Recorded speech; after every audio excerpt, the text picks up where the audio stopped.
What about Maine? I heard we got some people all the way from Maine. They're still a little cold, so they got to warm up. And how to build and be more successful in 2017. Those are some of the strategies that I use that have been very successful for me in kind of reaching and achieving my goals. They help you kind of put together a plan to be successful. Setting goals is nothing alone without a plan. Say goals. Goals mean nothing. Mean nothing without a plan. Without a plan. Awesome. So when you go to the website, sign up for the blog, I'm also going to send you my brand new book that is out, where I enrolled in school, graduated from Kansas City, went on to Morehouse College in Atlanta, Georgia, graduated from Morehouse in 1993. As you can see up there, spent some time in the band, in the marching band, did some things. I love music, I love being engaged. The middle picture there, I got married. That's a great experience as well. Anyone married? Thinking on getting married? Yeah.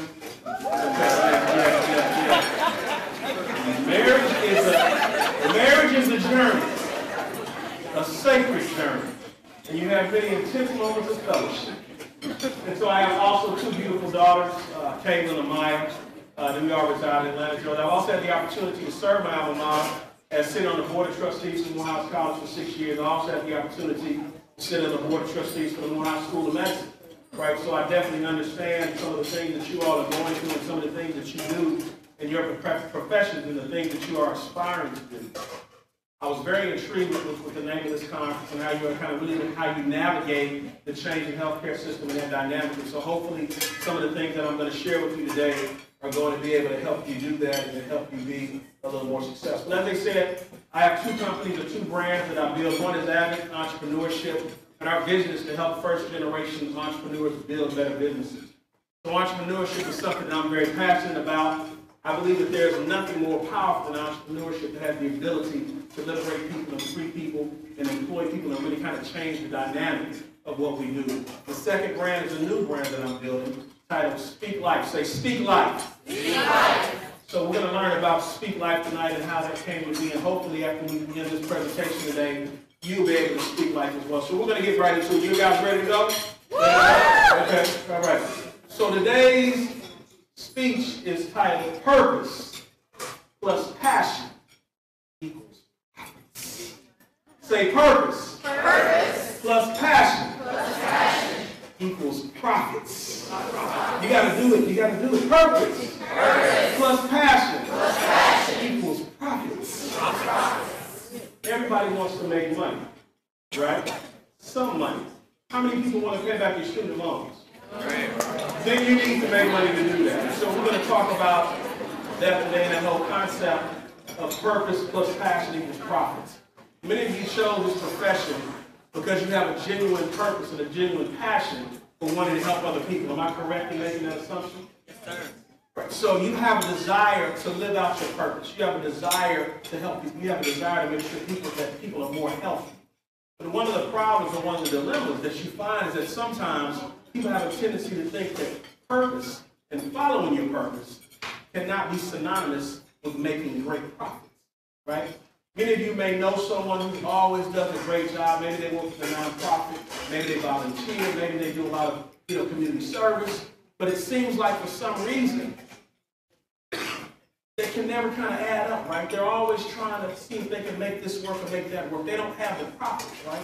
We look around the world that we live in, we see examples of many causes that people have, and those causes aren't able to be fulfilled or solved because a lot of people don't have profits, right? And so today we're going to help you understand, hopefully, how you can have purpose plus passion and equal the profit. So the first step, when we talk about purpose, a lot of people think purpose is sort of this very kind of lofty idea. What is the meaning of life? Why am I here? What is my purpose? And some of those things are true, but purpose is also, very simply put, what you were put on this earth to do, right? What purpose were you here to fulfill? Benjamin Mays, who was the president of Morehouse College many years ago, had the saying, every man and woman was born into this world to do something unique and distinctive. And if he or she does not do it, it will never be done. I sincerely believe it. I sincerely do. And if you look at some of the great people of our time, Martin Luther King, Gandhi, etc., you would understand and you would know that people have purpose. But the reason that there are not more exceptional examples of that is a lot of people choose not to accept their purpose. A lot of people choose not to walk in their purpose. A lot of people choose to just get a job, work a 9 to 5, and go day by day, but not really live and walk in their purpose. Some of the reasons why, and some of the ways that you can find and identify your purpose. Purposes are often rooted in your past. They're often rooted in pain. Anyone ever had a painful situation in their past? Right. A lot of us have. I know I have. But oftentimes when we have those painful situations, instead of looking deeper into those situations for an answer, we tend to kind of push and distance ourselves from our pain and our past because it's too painful. But my belief is that in that pain is often your purpose. I'll give you an example. I have a young man, Morehouse School of Medicine. He was a graduate student. He was around 28 years old, and he was doing research at a poster competition. His research was around how to help identify or predict heart disease or heart attacks, and then how to help repair nanoparticles as it relates to the heart. Now, I'm not a physician, so if I missed that out, please forgive me, but you can figure it out. But anyway, so his research dealt with how to help predict and how to correct heart attacks. And so I had the opportunity to speak to this young man. I said, hey, this is a very specific, a very finite area of research. What made you decide that you wanted to study this particular area of research? He said, well, my brother, a few years ago, at the age of 17, he died of a massive heart attack. I said, wow. I said, so you were already in medical school, and you were already planning to pursue this route, and this happened? He said, no. I'd already received my degree in some unrelated field. This happened to my brother, and I was determined that I would help find a solution or an answer to what happened to my brother.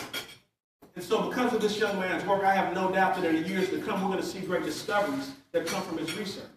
Again, from this painful past, he was able to develop and derive a purpose. Some people tend to run from their purpose, right? You may know some of them. We've seen people in media, in the public eye, who are successful, who've made it, and it seems as if they've forgotten where they come from. Anyone know anyone like that blew up and then forgot where they grew up, right? All of us do. But what happens a lot of times is that people are distancing themselves from that painful past that they grew up in. And so in attempts to do that, they tend to turn their head away and not really look at it, again, not realizing that deeper purpose lies in their past. So the first thing I'd like to emphasize to you is that look into your painful situations, look into your past, and often there you will find your source or your sources of purpose. Purpose also comes from joy, right? And that's kind of a no-brainer. If there are things that you love to do, things that you love to be engaged in, you can also find your purpose in those areas as well. Number two, a purpose must involve people, right? A purpose must involve people. In order to have a purpose, your purpose couldn't be to build a building, to make money, to create an invention, to do certain specific things. That's just a byproduct. Your purpose is that you want to help people. You want to house people.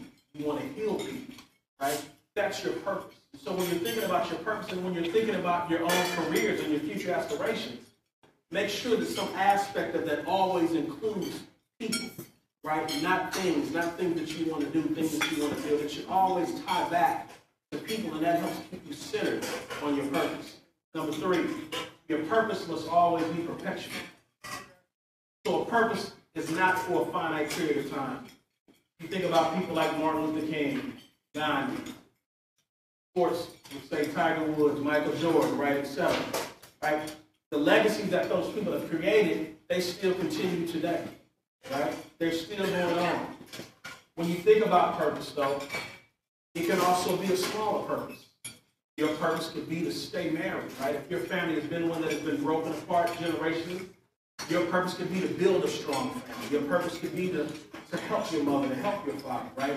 So a purpose doesn't always have to be some high and lofty thing. It can be something right in your own home. It can be something that you can do each and every day. I like to use this example. And I'm not being political, I'm just using it as an example. Many of you know that Barack Obama was president of the United States, I'm sure, at some point. No longer, but he was at one time. So, how many of you would just say, in regards to politics, that he's fulfilled some part of his purpose? That's fair to say, right? Whether you like his politics or not. But here's the question. What about the teachers that educated President Obama? Did they fulfill their purpose? What about the friends and the colleagues that helped mentor him and push him on? Did they fulfill their purpose? What about Michelle Obama? Did she fulfill her purpose? Oh, yes, gee, Lord, she did. The ladies always speak about it. But again, as an example, a purpose is not always this grand thing, right? But one is no more important than the other. I have a saying, the student is not more important than the teacher. And the teacher is not more important than the student. They both have a symbiotic relationship. They both need one another to be successful. And so you have to kind of have those three things when you think about your purpose and you move forward with your purpose.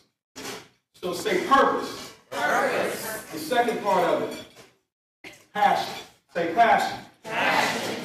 Now when we think about passion, we tend to think about passion from a romantic perspective. I'm passionate about this person. I have a passion for this, a passion for that. But actually, passion is a Greek word and it means suffering.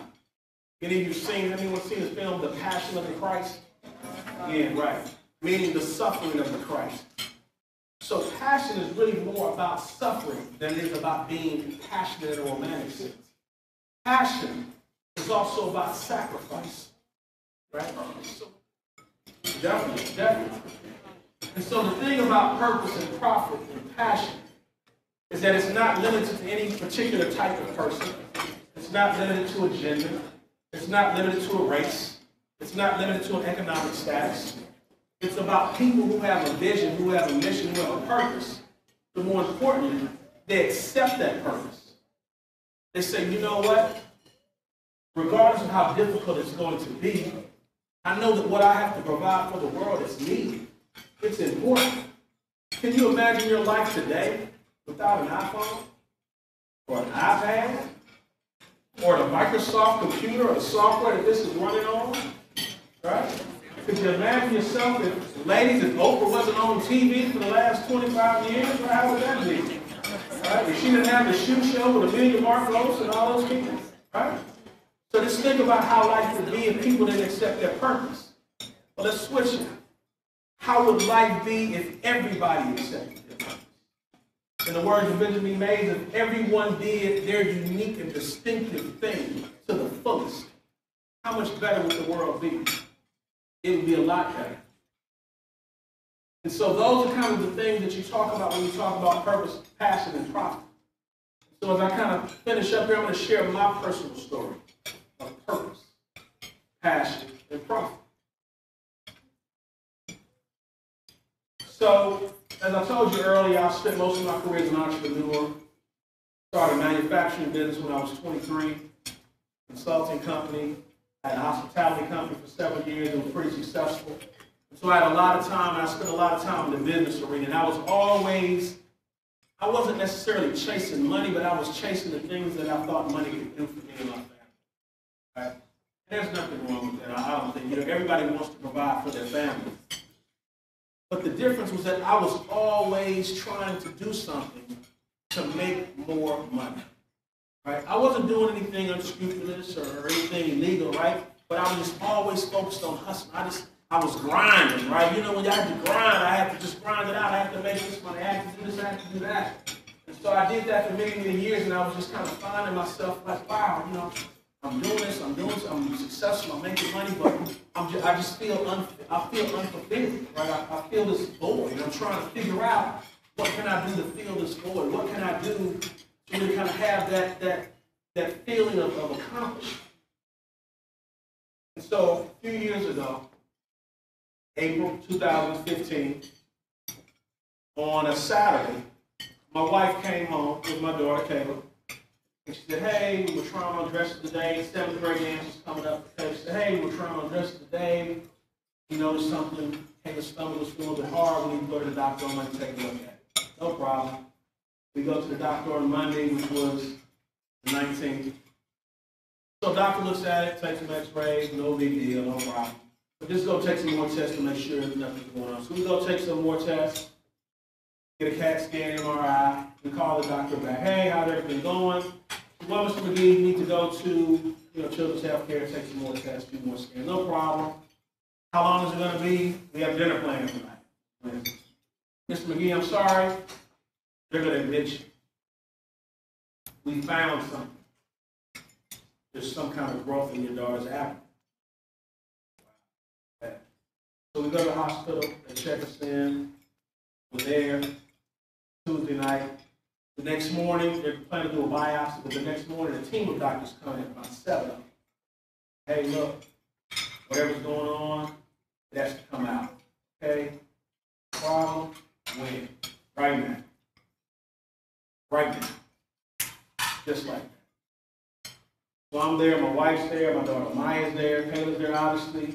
She's rushed into surgery. 5 hours later, she comes out and remove the tumor that weighed 3.5 pounds. And the right kidney. Yeah. And it was cancer. Yeah. Yeah. So in an instant, I'm sitting there with my wife, and we're taking turns crying. Right? One, I'm crying, she's crying, I'm crying, she's crying. We're back and forth to the room. And during all this time, I'm sitting like, man, what have I been doing with my life? Right? What have I been doing? Have I been living in my purpose? What's going on? Why are these things happening? You know, what's happening? I don't understand this. So Kayla would go on to have 2 more surgeries, chemo, radiation, all the things that go with cancer, and all of the ugly side effects. So through this process, I continue to kind of question myself and question what I've been doing and what was going on with my life. And really, at that time, 44, what was my purpose? What am I supposed to do? You know? And so, I say to you this. What you do is very important. Not you as an audience, but what you do specifically as healthcare professionals is very important. I'll share with you a couple of stories. Second time we were in the hospital, Kayla had to have half of her liver removed. Yeah. She was on morphine. I have no idea what, any of this stuff is. Neither is my wife. Machines are going off. Machines are beeping. Her oxygen levels low. Her heart levels low. Crash team rushes into the room, figure out what's going on. Found out somebody forgot to just prescribe some oxygen. Just something. Put the oxygen on her. She was great. Snapped out of it. Everything worked out fine. Do you all know how many people die or become ill each year from incorrect prescriptions? Being misdiagnosed? Tens of thousands. All because somebody maybe just felt like, just a job. No real purpose in what I'm doing. I'm just kind of wrong. People like me depend on people like you. I don't know what doxorubicin is or any of these other things. I don't know what the dosage should be. So when you think about it, that's why it's important. After one of the surgeries, Kayla was sitting on the bed. She asked her mother and I, she said, Mommy, Daddy, I'm going to die. Real comment. Didn't lie. Kayla, I don't know, but, the doctor said you have a great prognosis. Said, but nobody knows when they're going to live or die. Said, you've heard of people before that have been, kind of, doctors told them they were going to die and they lived another 10, 20, 30 years. You also know people who were walking out of a building and got hit by a car or was in an accident. They were taken like that. So nobody knows except God whether you're going to live or die or when you're going to go. I said, but what I do know is that every time and every moment that you're here, you have to live your life to the fullest. You have to always try to be in your purpose. Not to say you can't have fun, but you have to always be in your purpose and always mindful that every moment is precious, every moment is important. Right? And I say the same thing to you all. Everything is important. Every moment is important. Everything that you do is important. Everything is important. You know, one of the things and how I kind of came up with the Speak Life mantra, and that's kind of why I'm here for you today, right? This is kind of my new direction, my new purpose, because I believe that I can help impact people and I can help change people's lives by just sharing messages like this. You know, and the way it kind of happened is this. We would tell people, hey, yes, my daughter had cancer. When you told people that, you look at their faces just like I look at some of your faces, and the first thing that they thought was what? Death. Death. A lot of people don't want to say it. First thing they think is death. But that's pretty crazy. Why, when we say something tragic, why can't the first thing we think about be life? Why can't we make the assumption that whatever happened to this individual was great, it's over, they're doing awesome? Right? Why do we always tend to think the negative? Why do we always tend to speak death instead of speaking life? And so we decided as a family, you know, we're not going to do that. We're going to speak life about everything. We're going to be enthusiastic. We're going to be happy. We're going to make jokes. We're going to do whatever we need to do. Right? We're going to make sure that we speak life. Theophilus, Greek physician. When health is absent, wisdom cannot reveal itself. Art cannot manifest. Strength cannot fight. Wealth becomes useless. Intelligence cannot be applied. So if you all don't help make sure that people are healthy in this world, nothing can take place. Nothing can take place. And I don't want to kind of scare you with this kind of message, but what you do is important. Right? Yeah, you can have fun, you can play with it, right? But at the end of the day, what you do and what you're going to do is important. It's extremely important. So passion plus purpose does equal profit, but the question is, are you going to be willing to solve the equation? And that's the question that you have to ask yourself each and every day. So I hope that this talk, this speech has been helpful for you. Oh, by the way, that's Kayla right there.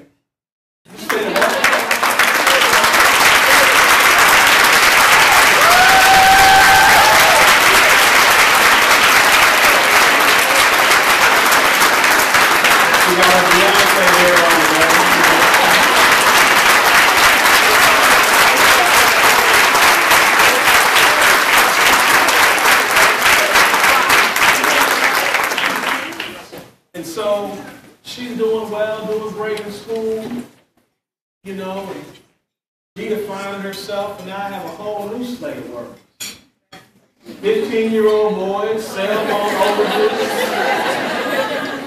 You know, I'm trying to track her on Kick. She moves to Snapchat. She goes to Snapchat and Instagram. I can't keep up with her, you know.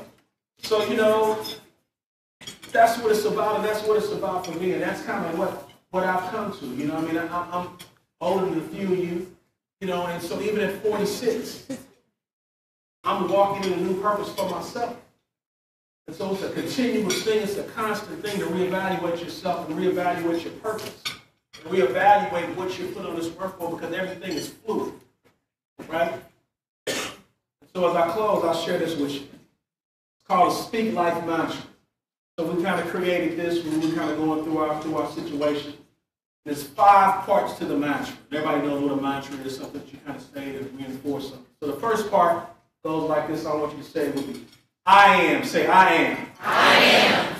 So I am are 2 of the most powerful words in the English language. Put them together, they form a complete sentence. I am. I am. Right? What you put after them determines so much. I'm going to be successful. I'm walking in my purpose. I am doing what I was destined to do. Or conversely, I am not. Second part of it, after you figure out who you are and you know what it is that you're purposed to do, it's not enough because nobody can do it alone. You have to look to someone else, or look to someone else and say, you are. You are. Again, you are. You are. You have to affirm who other people are. We spend a lot of time affirming ourselves, but we have to affirm other people. We have to speak life and speak power to other people as well. Right? And the reason that we have to do that you and I have to do that, is because they can't. Say they can't. They can't. Again, they can't. They can't. those haters. They can are the ones that told you, you're not going to do this. You can't do that. You can't study that long. You can't stay up all night. You're not going to make it out. And they say that because they can't. They can't. Right. And since they can't, guess what? We will. We will. And the only way we will do that is together.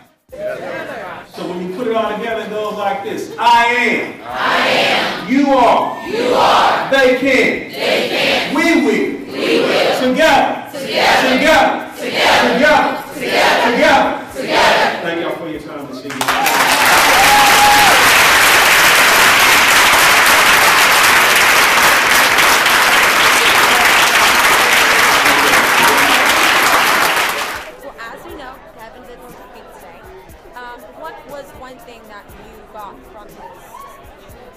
I think that Kevin did an excellent job of describing how passion plus purpose equals profits. I think that the students really benefited from his personal accents about his talk, about his daughter, and just the healthcare field in general, and how you can use what you're naturally talented with to make yourself more profitable. My final question. So from this conference and Kevin's speech, what is one thing that you tell your peers or just friends of yours about what you learned from this? I think Kevin is a very dynamic speaker. He's very personable. He was very excellent to work with, easy to work with. He was very prompt and delivered just an excellent job here. And received a standing ovation by the students. Look over here with me. 1, 2, 3. Okay, one more. Awesome. 1, 2, 3. Okay. I'm currently the National President of Student National Pharmaceutical Association. Wonderful. And why are we here today? Today we're here to celebrate all the accomplishment of our wonderful members from Regions 1 and 2, which is the eastern side of the SNAPA organization. Okay. So as we know, Kevin did speak. What were the key points that you caught from his Absolutely. SNAPA being an organization driven on purpose, I think I really love the way he elaborated purpose and how it affects our everyday life and how we interact with people. And I really appreciated him driving that message home because it really motivated our members to continue striving for greatness with intrinsic motivation inside. And what will, from this, conference, what will you carry from it to, I guess, other people that will, see this or your peers? Absolutely. The human interaction and the small things that we forget to appreciate in life. The message, all the stories that he shared with us really reminds me and reminds all the members that we have to appreciate all our colleagues who strive for helping the underserved communities and the ones who do not have a voice for themselves. 1, 2, 3. Awesome. Thank you. The Student National Pharmaceutical Regional Conference for Regions 1 and 2. The Student National Pharmaceutical Association is also known as SNAPA. We serve the underserved communities and we also promote diversity in pharmacy as well. So we're here celebrating all the leadership within the community and our regions as well. Okay, well, as we know, Kevin did speak today. Yes. What was something that stood out to you most about his speech? Oh, everything that he said in his speech, including purpose, passion, and also understanding the gains of those things were so important because those are the pearls that all of our student leaders always gain when they're in the community and they're making a difference. From what he said today, what will you take from this conference? What he has said, I think that what he has said is just reaffirming all the things that we're already doing. I think what we are already instilling in all of our students and our student leaders across the United States right now, it's just reaffirming what we have been doing, what we're practicing, and just re-solidifying what we're doing in the community and making sure that we are continuing to empower the next generation. Thank you so much. Thank you so much. All right, one more. All right, 1, 2, 3. All right, one more. Funny faces. My name is Elodie Tendo. I'm a first-year student at the University of Maryland School of Pharmacy. Okay. And what is the purpose of us being here today? the main purpose of being here is to meet the SNAP family and to get to know each other and to continue with our purpose of serving the underserved. And as you know, Kevin did speak today. What was the most, like, what did you, I guess,